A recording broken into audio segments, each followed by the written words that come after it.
जय हिंद दोस्तों, आप सभी का स्वागत है आपके अपने YouTube चैनल नौकरी तक पे। आज हम नौकरी से संबंधित, चूँकि ये चैनल नौकरी तक है तो इसमें कुछ नौकरी से संबंधित कुछ सवाल कमेंट में आते हैं। और वैसे पता होगा कि बिहार सरकार में जो 40,506 शिक्षक जो आप आए दिन पेपर समाचार पत्रों में देखते होंगे कि बहाली आया है, ये 40,506 ये प्रधान शिक्षक का जो बहाली है ये प्राइमरी टीचर यानी क्या प्राथमिक विद्यालय में होगा, यानी कि प्राथमिक टीचर में होगा। कहने का मतलब ये हुआ ये बीपीएससी के थ्रू होगा। किसके थ्रू होगा? यह जो 40,506 यह जो प्रधान शिक्षक की जो बहाली होने वाला है यह बीपीएससी लेगा। बीपीएससी कहने का मतलब Bihar public service commission, Bihar लोक सेवा आयोग के तहत इसकी बहाली होगा। तो इसका आवेदन आपको स्क्रीन पर देख सकते हैं। इसका आवेदन जो शुरुआत होगा वो 28 मार्च से चालू होगा। कब से होगा? इसी 28 मार्च से चालू होगा। और इसका जो अंतिम डेट है वो 22/4/2022 को है। लेकिन फॉर्म भरने के अंतराल में, यानी आप फॉर्म भर देते हैं, मान लीजिए कुछ गलती हो गया, त्रुटि हो गया कुछ फॉर्म भरने में, तो उसको सुधार करने के लिए अंतिम डेट भी उसका दिया हुआ है 29/4/2022 को। ठीक है, अब आगे इसमें ये देखते हैं कि इसमें आवेदन शुल्क कितना लगेगा।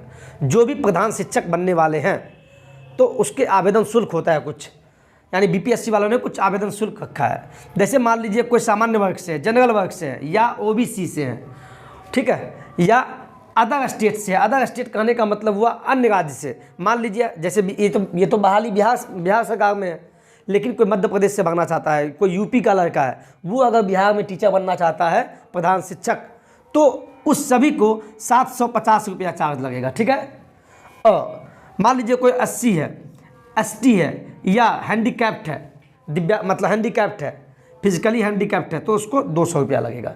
ठीक है, अब आगे देखते हैं किसकी योग्यता क्या है, इसमें कितना वेतनमान मिलेगा आपको, ठीक है, और कितना मार्क्स लाना होगा पास होने के लिए, ये सब अगले स्क्रीन पर देखते हैं। अब आते हैं स्क्रीन पर, देखिएगा इसमें क्या वेतनमान कितना मिलेगा। वेतनमान 35,000 होगा। कितना होगा?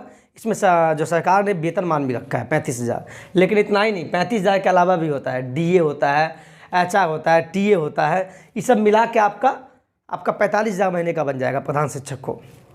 अब इसके लिए शैक्षणिक योग्यता क्या है? शैक्षणिक योग्यता क्या है कि कौन सा आदमी फॉर्म भर सकता है? तो सबसे पहले जान लीजिए, जो भी व्यक्ति या जो भी साथी जो फॉर्म भरना चाहता है उसको 50% के साथ स्नातक होना चाहिए। कोई भी हो, BA, BSc, BCom, BTech, BE कुछ हो, उसको 50% के साथ स्नातक होना चाहिए। लेकिन इसमें भी कुछ छूट दिया गया है। कुछ जैसे कुछ वर्ग है, जैसे एससी है, एसटी है, या पिछड़ा है, या अत्यंत पिछड़ा वर्ग है, या कोई दिव्यांग है, महिला कैंडिडेट हो गया, या ईडब्ल्यूएस, जो जनरल में ईडब्ल्यूएस कैटेगरी आता है, यानी कि जो आर्थिक रूप से कमजोर है, उसके लिए, इन सभी के लिए 5% का छूट है। कहने का मतलब है 50% का तो स्नातक होना चाहिए, लेकिन ये जितना बताया सी, एसटी, पिछड़ा, अत्यंत पिछड़ा, दिव्यांग, महिला, ईडब्ल्यूएस, इन सब को 45% ही होना चाहिए। क्या चीज़ में? स्नातक में, 5% के छूट के साथ। साथ में ये सब होने के बाद वो जो क्या बोलते हैं, जो शैक्षणिक जो मतलब जैसे बीएड डीएलएड होता है, उसको क्या होना चाहिए? या तो वो डीएलएड किया हो, या बीटी किया हो, या बीएड किया हो, बीएड किया हो, बीएससी किया हो, या बीएलएड, इन सभी में से कोई एक कोर्स किया हो। इतना ही नहीं, और साथ में जो भी शिक्षक 2012 के बाद बने हैं, जो भी शिक्षक 2012 के बाद बने हैं, उसको पात्रता परीक्षा पास होना चाहिए। क्या हम बोले? 2012 के बाद जो भी शिक्षक बने हैं बिहार सरकार में प्राइमरी में, उसको टीईटी पास करना होगा। या तो वो सीटेट किया हो केंद्र सरकार का, और नहीं तो बिहार सरकार में जो बीटेट होता है वो पास किया हो। दूसरा, जो 2012 के पहले टीचर बना हो, 2012 के पहले कोई टीचर बना हो, तो उसको एक एग्ज़ाम होता था बिहार सरकार का, उसको दक्षता एग्ज़ाम बोलते हैं, वो पास होना अनिवार्य होगा। अब आते हैं इसी में कुछ अगला जो भाग है, ये तो हो गया आपका वेतनमान, शैक्षणिक हो गया।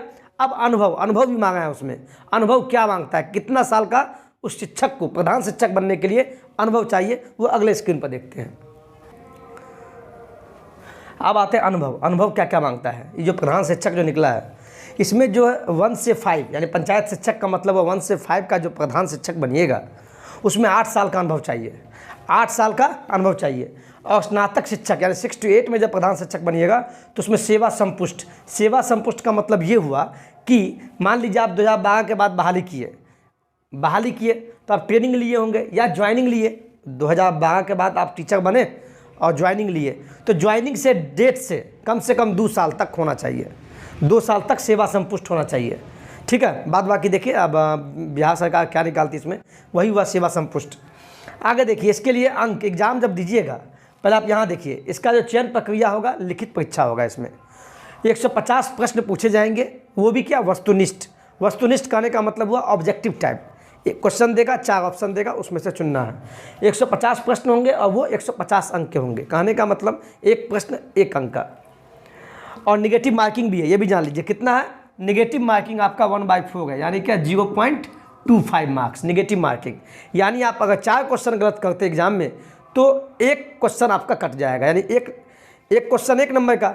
अगर 4 क्वेश्चन गलत किए तो 0.25 करके 1 नंबर कट जाएगा। यानी 4 क्वेश्चन गलत किए तो 1 सही प्रश्न आपका कट जाएगा। और देखिए इसका पैटर्न क्या है, जनरल जीएस, जनरल से मतलब क्या, सामान्य अध्ययन 75 नंबर का पूछेगा, यानी 75 क्वेश्चन रहेगा, और डीएलएड का 75 क्वेश्चन। समझ में आ गया। अब आते हैं आगे, इसमें आपको अंक कितना लाना है, अर्था अंक कितना लाना है, मिनिमम कट ऑफ है मिनिमम, ऐसा नहीं इतना लाना है। अब ऐसा नहीं कि आप 10 नंबर लाए पास हो गए, नहीं। मान लीजिए जनरल वाला को 40% मार्क्स लाना होगा, 150 में से 40% मार्क्स लाना होगा, यानी कि 40% का मतलब हुआ 60 मार्क्स लाना होगा 150 में। वही कोई पिछड़ा वर्ग का बच्चा है, उसको 36.5% मार्क्स लाना होगा, यानी 54 मार्क्स लाना होगा। कोई अत्यंत पिछड़ा वर्ग का बच्चा है, यानी जो हमारे सर हैं, हमारे जो मतलब साथी हैं, उनको 34% मार्क्स लाना होगा, यानी 51 मार्क्स लाना होगा। कोई SC है, ST है, या फीमेल कैंडिडेट है, या कोई हैंडीकैप्ड है, उसको कितना लाना होगा, 32% ही लाना होगा। कितना का, 150 का, यानी उसको 40 मार्क्स लाना होगा। ठीक है। और सबसे पहले जब 28 मार्च से इसका फॉर्म जो अप्लाई होगा, उसका साइट भी हमको लिख दिए हुए हैं, www.bpsc.bih.nic.in। और ज़्यादा जानकारी के लिए इस साइट पे जाइए, गूगल पे इसको क्लिक कीजिएगा। इसके अंदर जाके आपको एडवर्टीजमेंट दिया होगा, विज्ञापन दिया होगा। इसका विज्ञापन नंबर आपको बता दे 4/2022। ये विज्ञप्ति संख्या है, ये जो बीपीएससी निकाला है, बिहार लोक सेवा आयोग, तो इस विज्ञप्ति के अंदर में इसका बहाली निकाला है। आपको सभी कुछ तो बता दिए हैं, और कुछ चीज़ें जो हम आपके स्क्रीन पर डाल देंगे, नहीं तो वीडियो बहुत लंबा हो जाएगा। मेन आपका यही था। और सबसे पहले ये भी जान लीजिए, एक चीज़ बताना भूल गए हम, ये तो जो भारत का नागरिक है वो तो फॉर्म भर ही सकता है, लेकिन बिहार का भी निवासी हो, यहाँ स्पेशली लिखा हुआ है बिहार का निवासी, अदर स्टेट का भरेगा, लेकिन उसका फॉर्म फी करने का, जो अप्लाई करने का जो फ़ी है वो ज़्यादा है, 750 रुपया है। और बाद बाकी जो भी कुछ है आपको मैं स्क्रीन पे डाल देंगे, ऐसा तो कुछ है नहीं। ठीक है। और जब फॉर्म अप्लाई होगा तो उसका वीडियो हम एक बना देंगे। यही मेन था, और ऐसा कुछ भी नहीं है खास। हम देख लेते हैं, और इसका कुछ कोड वूड है, जब फॉर्म अप्लाई होगा तब आपको हम यहाँ बता देंगे। हाँ, एक चीज़ और जान लीजिए, इसका जो चयन प्रक्रिया है बस लिखित परीक्षा होगा, साक्षात्कार नहीं होगा, इसमें इंटरव्यू नहीं है। कहते हैं ना बीपीएससी वाला, जैसे बीपीएससी के थ्रू वीडियो का बहाली होता है, वीडियो बनता है, उसमें क्या होता है, पीटी होता है, मेंस होता है, फिर साक्षात्कार होता है, इंटरव्यू। इसमें नहीं है, बस लिखित परीक्षा पे ही आपका मेधा अंक बनेगा। ठीक है, साक्षात्कार नहीं है। ठीक है, आज के लिए इतना ही। वीडियो पसंद आया तो प्लीज़ लाइक से सब्सक्राइब कीजिएगा। इसी तरह का वीडियो लाएंगे। कमेंट में जो भी क्वेश्चन है आप डालिए, उसका जितना हमसे हो सकता है समाधान करेंगे। ठीक है, जय हिंद, जय भारत।